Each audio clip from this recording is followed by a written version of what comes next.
ನಮಗೆ ಸ್ವಲ್ಪ 9 ಸೀಟ್ ಮಾತ್ರ 1 ಸೀಟಿಂದ 9 ಸೀಟ್ ಹೋಗಿದ್ದೀವಿ.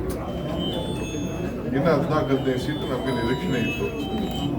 ಸೊ ಎಲ್ಲಿ ಎಡವಿದ್ದೀವಿ, ಏನಾಗಿದ್ದೀವಿ ಅನ್ನೋದನ್ನು ತಿಳ್ಕೊಳ್ಳಿಕ್ಕೆ ಎಲ್ಲ ರಾಜ್ಯದಲ್ಲಿ, ಬರೀ ಕರ್ನಾಟಕ ರಾಜ್ಯದಲ್ಲಿ ಏನೋ ಅವರು ಕಳಿಸ್ತಿಲ್ಲ, AICC ಅವರು ಎಲ್ಲ ರಾಜ್ಯದಲ್ಲೂ ಒಂದು ತಂಡ ಕಳಿಸಿಸ್ಕೊಂಡು ಎಲ್ಲಿ ಏನು ಯಾವ ರೀತಿ ನಾವು ರಿಪೇರಿ ಮಾಡ್ಕೊಳ್ಬೇಕು, ಏನು ಮಾಡಬೇಕು ಅಂತೇಳಿ ಕಳಿಸ್ಕೊಟ್ಟಿದ್ದಾರೆ, ಮುಂಚಿತ ಕಳಿಸಿದ್ದಾರೆ.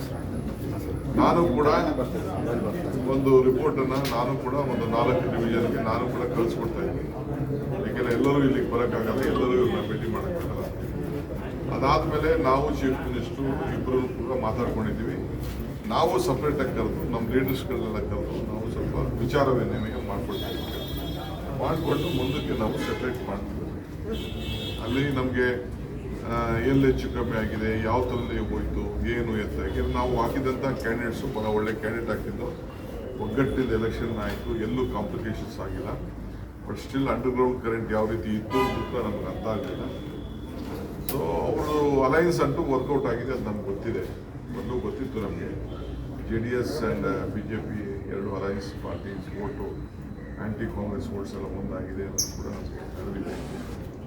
ಬಟ್ ಮುಂದಕ್ಕೆ ನಾವು ಜಾಗೃತಿಯಿಂದ ಏನು ಮಾಡಬೇಕು, ಇನ್ನು ಮುಂದಕ್ಕೆ ಅವ್ರು ಒಟ್ಟಾಗಿ ಇದ್ರು ಹಾಗೆ ಇರ್ತಾರೆ ಅನ್ನೋದು ಕೂಡ ಗೊತ್ತಿದೆ ನಮಗೆ. ಅವ್ರು ಆಗಿರಲಿ ಏನು ತೊಂದರೆ ಇಲ್ಲ. ನಮ್ಗೆ ಏನು ಬೇಕೋ ಸಿದ್ಧತೆ ನಾವು ಮಾಡ್ಕೊಳ್ತಾ ಇದ್ದೀವಿ.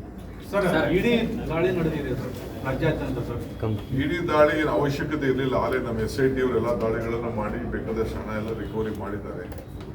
ED ಅವರು, CBIನವರಿಗೆ ಪ್ರಾವಿಷನ್ ಇದೆ.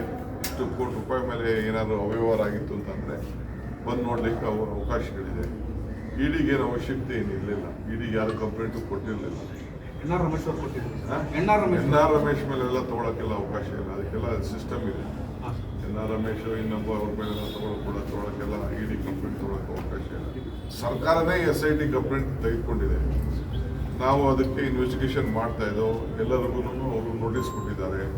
ಮಾಜಿ ಮಂತ್ರಿಗಳು ಅವರು ಕೂಡ ನಾನು ಮಂತ್ರಿ ಆಗಿದ್ದಾಗ ಅದು ಎನ್ಕ್ವೈರಿ ಆಗಬಾರ್ದು ಅಂತೇಳಿ ಅವರೇ ಫ್ರೀ ಆ್ಯಂಡ್ ಫೇರ್ ಆಗಲಿ ಅಂತೇಳಿ ವಾಲಂಟಿಯರ್ ಆಗಿ ರೆಸಿಗ್ನೇಷನ್ ಕೊಟ್ಟಿದ್ದಾರೆ. ನಾವೆಲ್ಲ ಕ್ರಾಸ್ ಎಕ್ಸಾಮಿನೇಷನ್ ನಾವು ಮಾಡಿದ್ದೀವಿ. ಅವ್ರು ಯಾವುದು ಸಿಗ್ನೇಚರ್ ಮಾಡಿಲ್ಲ, ಯಾವುದು ಇನ್ವಾಲ್ವ್ ಆಗಿಲ್ಲ ಅಂತ ಕೂಡ ಅವ್ರು ನಮ್ಮ ಹತ್ರ ಮನವರಿಕೆ ಮಾಡಿಕೊಟ್ಟಿದ್ದಾರೆ. ಬಟ್ ಕಾನೂನು ಪ್ರಕಾರ ಇನ್ವೆಸ್ಟಿಗೇಷನ್ ನಡೀತಾ ಇತ್ತು. ಈ ಮಧ್ಯದಲ್ಲಿ ED ಅವ್ರು ಮಾಡಿದ್ದಾರೆ. ಸರ್, ಇಡಿ ವಿರುದ್ಧ ನೀವು ಹೋರಾಟ ಮಾಡಿದ್ರೆ ಹಿಂದೆ ಕೇಂದ್ರ ಸರ್ಕಾರದ ಕೈಗೊಂಬೆ ಅಂತ ಕೆಲಸ ಮಾಡುತ್ತೆ ಅನ್ನುವಂತ ಹೋರಾಟಗಳನ್ನು ಮಾಡಿದೆ. ಇದು ರಾಜಕೀಯ ಪ್ರೇರಿತ ಅನ್ಸುತ್ತೆ ಈಗಿನ ED ದಾಳಿ. ಈಗ ಅವ್ರು ಮುಗಿಲಿ, ನಾವು ಮಾತಾಡ್ತೀವಿ.